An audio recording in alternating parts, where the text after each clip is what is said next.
You were able to get away with a sample of element 115. How much did you get away with? No comment.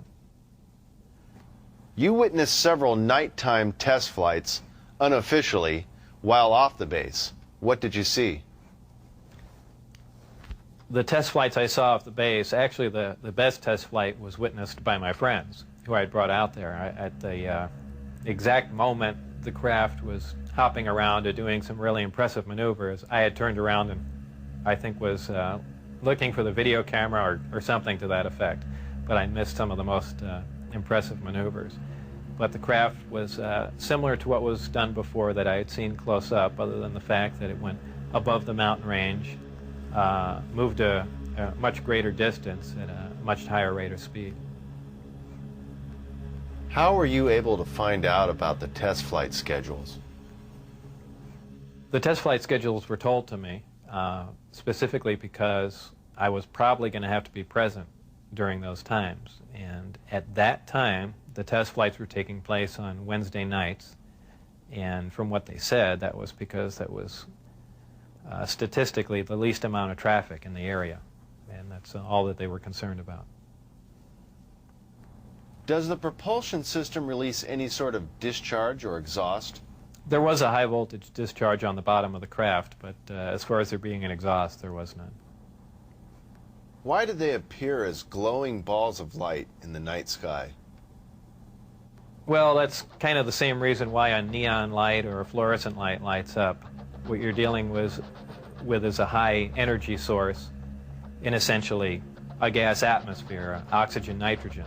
And when you apply enough energy to a gas molecule, they emit photons, they emit light. And I don't think it's anything, it's really a byproduct of how the craft operates. When it's emitting that much energy, the gas surrounding the craft emits light, the same reason why lightning is visible. You have a huge electrical discharge, and the gas emits light in the form of lightning bolt. If you were going to see one of these crafts at night operating, it would appear really as a glowing ball or just a bright light in the sky from a distance. Even close up, you'd see a glowing halo around it.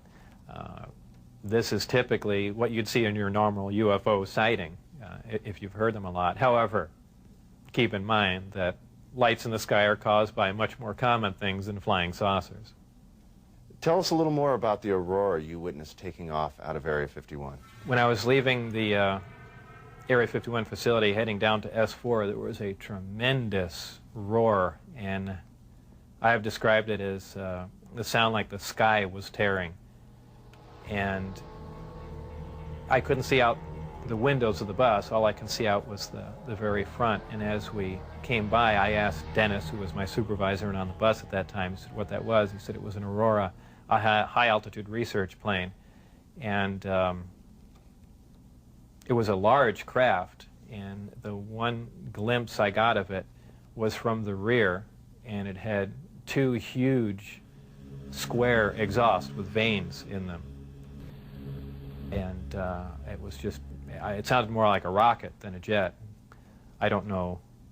I even think he did mention that it was liquid methane powered, but there again, working on the disk technology, I really could care less what was rolling around at Area 51, but it did catch my eye. As a result of going public, have there been any attempts made on your life? One day when I was getting on Interstate 15, driving down Charleston Boulevard, a car came up alongside of me, and I thought he was just trying to race me to get on the freeway. This was after I had left the project.